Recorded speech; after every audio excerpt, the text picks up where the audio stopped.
जय हिंद दोस्तों, वंदे मातरम। अमिताभ बच्चन का कांग्रेस के साथ बहुत पुराना नाता रहा है। राजीव गांधी के वो एक बहुत अच्छे दोस्त माने जाते थे। जब भी बाहर से कोई मिलने के लिए आता था, राष्ट्राध्यक्ष कोई भी मिलने के लिए आता था, तो वो अमिताभ बच्चन को ज़रूर बुलाया करते थे। लेकिन अभी एक ताज़ा जानकारी जो कि न्यूज़ 18 के माध्यम से बाहर आ रही है कि अमिताभ बच्चन की गांधी परिवार से दोस्ती टूटने के पीछे राहुल गांधी वजह थे।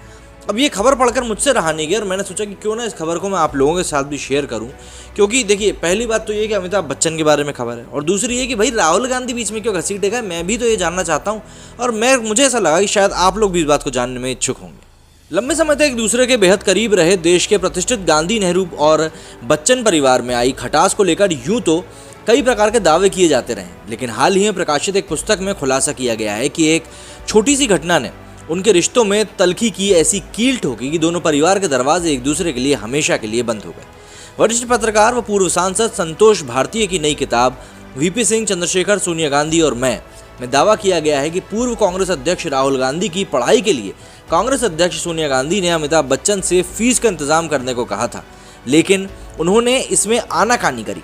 लेखक के मुताबिक पूर्व प्रधानमंत्री राजीव गांधी की हत्या के बाद सोनिया गांधी अपने पुत्र राहुल की पढ़ाई को लेकर बहुत ज़्यादा चिंतित थी, जो उन दिनों लंदन में पढ़ाई कर रहे थे, और उन्होंने अपनी इस चिंता से अमिताभ बच्चन को अवगत कराया। किताब के मुताबिक सोनिया गांधी को सुनने के बाद अमिताभ बच्चन ने कहा कि पैसे तो ललित सूरी और सतीश शर्मा ने गड़बड़ कर दिए, कुछ है ही नहीं, लेकिन मैं कुछ करूंगा। सूरी और शर्मा कांग्रेस के वरिष्ठ नेता थे उस समय और उन्हें राजीव गांधी का बेहद करीबी माना जाता था। पुस्तक में दावा किया है कि जब राजीव गांधी जीवित थे तब सूरी, शर्मा और बच्चन ने मिलकर चावल का व्यापार आरंभ किया था। भारतीय अपनी किताब में लिखते हैं, यहाँ से बासमती चावल जाता था, वहाँ पर वे जादू से परमल में बदल जाता था। चूँकि भारत सरकार ने इसकी अनुमति दी थी तो स्वाभाविक था कुछ और लोग भी इसमें भागीदार थे, लेकिन उनके नाम कभी सामने नहीं है। लेखक ने पुस्तक में आगे दावा किया कि अमिताभ बच्चन ने सोनिया गांधी की चिंता के मद्देनजर 2 दिनों बाद उनके पास $1000 मतलब आज की तारीख में 74,000 रुपये का चेक भिजवाया था, लेकिन उन्होंने इसे वापस लौटा दिया था। पुस्तक के मुताबिक सोनिया गांधी इस घटना को कभी भूल नहीं पाई और उन्होंने इसे अपना अपमान मान अमिताभ बच्चन को हमेशा के लिए अपनी ज़िंदगी से निकाल दिया। लेखक ने दावा किया कि सोनिया गांधी को शायद वो घटना याद हो गई जब अमिताभ बच्चन ने संजय गांधी से 20 लाख रुपए मांगे थे, लेकिन उनके पास उन्हें देने के लिए इतने पैसे नहीं थे। वे पुस्तक में दावा करते हैं कि इसी घटना के बाद अमिताभ बच्चन ने संजय गांधी से दूरी बनाना आरंभ कर दी थी। उनकी मां तेजी बच्चन अवश्य कभी कभी इंदिरा जी से मिलने जाती रहीं। राजनीतिक जानकार बताते हैं कि तेजी बच्चन और इंदिरा गांधी के बीच बेहद अच्छे संबंध थे और इसी वजह से दोनों परिवार एक दूसरे के बेहद करीब आते गए। विदेशी राष्ट्राध्यक्ष के आने पर राजीव गांधी की एक बात बहुत अच्छी थी कि वो हमेशा ही अमिताभ बच्चन को बुलाते थे।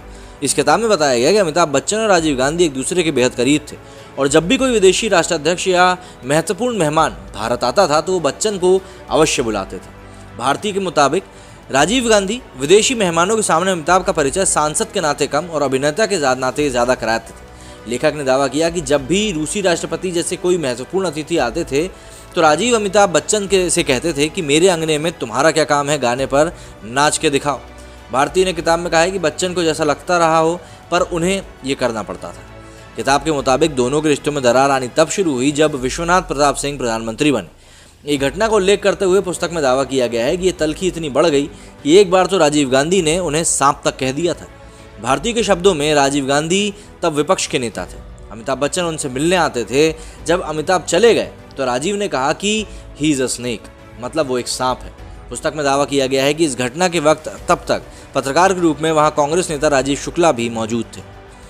पुस्तक में 1987 के उस महत्वपूर्ण राजनीतिक घटनाक्रम का भी उल्लेख है जब तत्कालीन प्रधानमंत्री राजीव गांधी ने विश्वनाथ प्रताप सिंह को वित्त मंत्री के पद से हटा दिया था और रक्षा मंत्रालय का जिम्मा सौंपा था। लेखक ने दावा किया कि इस फैसले के पीछे अमिताभ बच्चन थे, जबकि राजीव गांधी ने इसके लिए पाकिस्तान से जंग का बहाना बनाया था। उनके मुताबिक उस समय जंग के हालात थे ही नहीं। पुस्तक के मुताबिक इसकी पृष्ठभूमि अंडमान में तैयार की गई थी जब राजीव गांधी वहाँ छुट्टियाँ मनाने गए थे और उसी दौरान अमिताभ भी बर्मा से वहाँ पर पहुँचे थे। भारतीय के अनुसार शायद राजीव गांधी समझ नहीं पा रहे थे कि वे कैसे वीपी सिंह की शैली को बदलें, क्योंकि उन्होंने वीपी सिंह को बेखौफ आगे बढ़ने का निर्देश दिया था। अधिकांश उद्योगपति राजीव गांधी के पास वीपी सिंह से वित्त मंत्रालय वापस लेने का निवेदन भेजने लगे थे। अरुण नेहरू ने भी राजीव गांधी को यही सलाह बार बार दे रहे थे। सरकार के फैसलों में अरुण नेहरू का दिमाग झलकता था।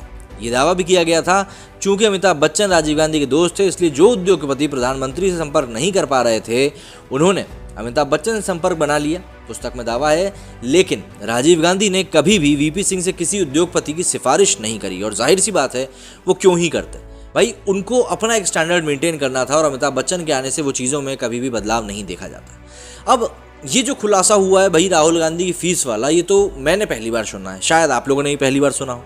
तो अगर आपने भी ये चीज़ें पहली बार सुनी हो और आपके भी मन में इसको सुनकर कोई सवाल उठे हैं तो भाई मुझे कमेंट बॉक्स में लिख के ज़रूर बताएं। मेरे इस वीडियो में फिलहाल इतना ही। जय हिंद, जय भारत।